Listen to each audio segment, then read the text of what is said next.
Parun. Hi, good day, Renz. Good day, Ryan. How are you doing? I'm fine. I'm still alive, but I'm barely breathing. Good to hear. So today we are going to discuss about our hypothesis that we formulated on why the chromatin can only be found in eukaryotes with the use of our model. Yay! Where's our model, Rai? So this is our model. Yay. Yay! So how come, guys, that these structures can only be found in eukaryotes? So, to answer your question quickly, we end up with the hypothesis that chromatin can only be found in eukaryotic cells simply because they are more complex than prokaryotes. Yes, and we will discuss how this complexity affected the presence of chromatin in the cell. So, in our previous courses, we are taught that eukaryotic cells contain the membrane bound organelles such as the nucleus, and then while the prokaryotic cells do not. So, there is much more to this story. However, let's discuss it particularly with regards to chromosomal structure and organization. Yes, so firstly, let us review what a chromatin is and how it functions. So we already know that chromatin is a complex of DNA and protein that can only be found in eukaryotic cells. So to be specific, if the DNA strand is in a single human cell were straightened out, it would measure several meters in length. Wow. So hence, the strand must coil and kink many times to over to better fit into the eukaryotic cell's nucleus. So which diameter is only 1/10 of a human hair. So imagine, guys, very long DNA. How can it be fit in a very small nucleus? Yes, I agree. I agree. So before we proceed, I'm going to share to you a presentation that I've made gamit with the images using our model to visualize our discussion. Ayan. Yan. Ooh, Wow. that's so perfect! So, as you can see in Yes. the model, to achieve a more compact and lightly condensed form, the DNA winds itself around proteins called histones, so the circle ones, thereby forming a complex which we now call the chromatin. Yes, and that must be a very huge responsibility, Jude. So chromatin must have a pretty good packing trick to get all this DNA inside a cell, like what Ryan mentioned earlier. Yes, it surely has. And in addition to what Ren said, um, this is to prevent the DNA strands from being entangled in each other Hmm. thinking that they are very long. Yes, and I've also learned that it also plays an important role during the cell division by preventing DNA damage, regulating gene expression that we will discuss later, and DNA replication. It also facilitates proper segregation of the chromosomes in anaphase during meiosis or mitosis. Ooh, that's nice. So I've also come upon an article detailing the differences between the packing of chromosomes between prokaryotes and eukaryotes. So due to their differences in DNA form, with prokaryotes having DNA organized into circular chromosomes, as opposed to the linear organization of DNA in eukaryotes. So this means that the packing of DNA must be done so at what have been previously discussed, it must be packed or wind around together to fit into the tiny space of the nucleus. So that is why we have a protein chromatin structure that is formed to secure the genetic information. So in particular, within eukaryotes, specific genes are not expressed unless they can be accessed by the RNA polymerase and proteins known as transcription factors. So in its default state, the tight coiling characterizes chromatin structure limits the access of these substances to eukaryotic DNA as what represented in the model. Mm-mm. So therefore, a cell's chromatin must open in order for gene expression to take place. So in And any this process of opening is called chromatin remodeling, right? And it is very vital. It is very important for the proper functioning of the eukaryotic of all eukaryotic cells. ooh, so in other words, the chromatin remodeling is the rearrangement of chromatin from a condensed state to a transcriptionally accessible form or state, so allowing transcription factors or other DNA binding proteins like RNA polymerase to access DNA and control gene expression. Yes, so did you know that this chromatin remodeling is highly implicated in genetics, guys? Or epigenetics, I mean? What about epigenetics, right? Yeah, so epigenetics literally means above or on top of genetics.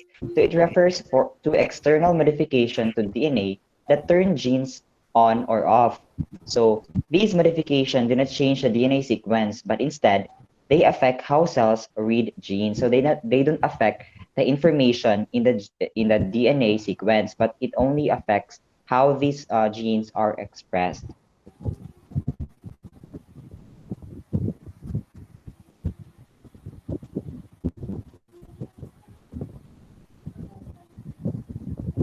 Action daw.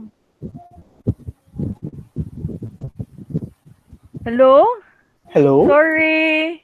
Hinay akong net. Nawala ako kadali. Inay, Oo, sige lang. sige lang. Pwede pa discuss balik, Rai? Sige. So, I have just discussed about the epigenetics. So, epigenetics literally means above or on top of genetics. So, it refers to the external modifications of DNA that turn genes on or off. So, these modifications do not change the DNA sequence, but instead they affect how cells read genes. So, Rai, does that mean that, or Renz, sa inyong boss, so does that mean that the changes or modification that occur sa histone proteins and DNA do not alter the nucleotide sequence or the DNA sequence? So to put it short, yes, Regina. And in addition to these changes, so these changes are not permanent. So instead, these changes are temporary, although they often persist through multiple rounds of cell division and alter the chromosomal structure, whether open or closed, as needed. So it depends on the stage or situation. Yes. So a gene can be turned on or off depending upon the location of the modifications to the histone proteins and DNA. So if a gene is to be transcribed, the histone proteins and DNA are modified surrounding the chromosomal region encoding this gene. So this opens the chromosomal region to allow access of RNA polymerase and other proteins called transcription factors to bind to the promoter region. So that is Mm, located just upstream of the gene and initiate transcription. So if you're going back to our transcription, we will apply this knowledge. mm, mm. So yes, exactly. And if a gene is to remain turned off or silenced, the histone proteins and DNA have different modifications that signal a close chromosomal configuration. So they have special signals. So basically, in this closed configuration, just the RNA polymerase and transcription factors do not have the access to the DNA, and hence transcription cannot occur, right? Yes, Regina. So epigenetics is the reason why a skin cell looks different from a brain cell or a muscle cell. All three cells contain the same DNA, but their genes are expressed differently. So different genes are turned on in the skin cells, and different genes are turned on in a muscle cell. So they vary in which genes are turned on. So, So more siya activation, yes, deactivation, yes. right? Finally, Mm, it creates a differentiation of the cell. So that's the reason mm, why cells are differentiated from each other. mm, So let's segue a bit muna. So mm, I have also found an interesting fact about archaebacteria and chromatin. So although archaebacteria or bacteria, they contain histones that package your DNA in structures similar to eukaryotic chromatin. So despite having circular chromosomes, it is still needed to be compacted in the same fashion as eukaryotes do to fit it inside your cells. So, what does that mean? Pwede pa expound, Jazz? Sure, no problem. So we all know that prokaryotes have their DNA floating freely within the cell or within the cell cytoplasm. So for them to synthesize a protein, the access or the processes of transcription from DNA to RNA and translation, which is transforming RNA to protein, occur almost simultaneously.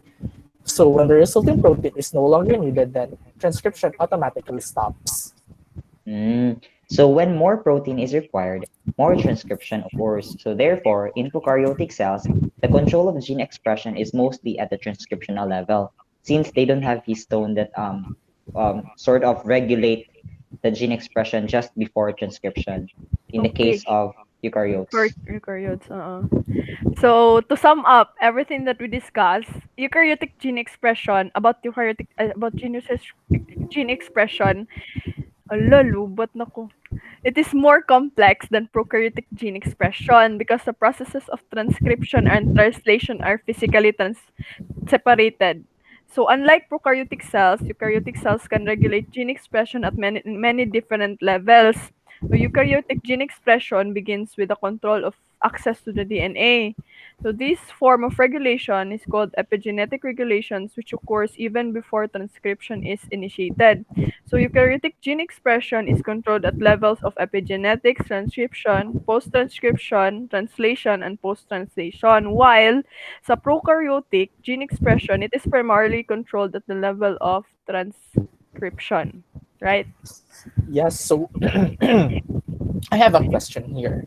So, given a situation that in females, one of the two X chromosome is inactivated during embryonic development because of the epigenetic changes, as we've discussed, to the chromatin, what impact do you think that the changes would have on the nucleosome packing? So since the other X chromosome is not needed, so the nucleosomes in this particular chromosome would pack more tightly together. That's correct, right? And so, due to the structure of chromosomes and the mechanisms behind it, eukaryotes use chromatin to pack all genetic information within the nucleus. Additionally, the eukaryotic cell does not use all genetic information all at once. That is why they vary from prokaryotes in chromosome organization, hence the difference in their shape and as well as the presence of chromatin. So basically, prokaryotic cells have entirely different ways of organizing their DNA compared to eukaryotic cells, right? So, yes, so Yes. that answers our hypothesis. Hypothesis. So thank you so much for discussing with each other. Thank you too for the Thank wonderful you. discussion. Salamat na ka. Bye! Bye. Bye bye. Bye! Happy Miss Universe Philippines. Uy, man na. Ay, Uy, naka-record pa. okay na to or something? Uy, okay na Okay na to. po.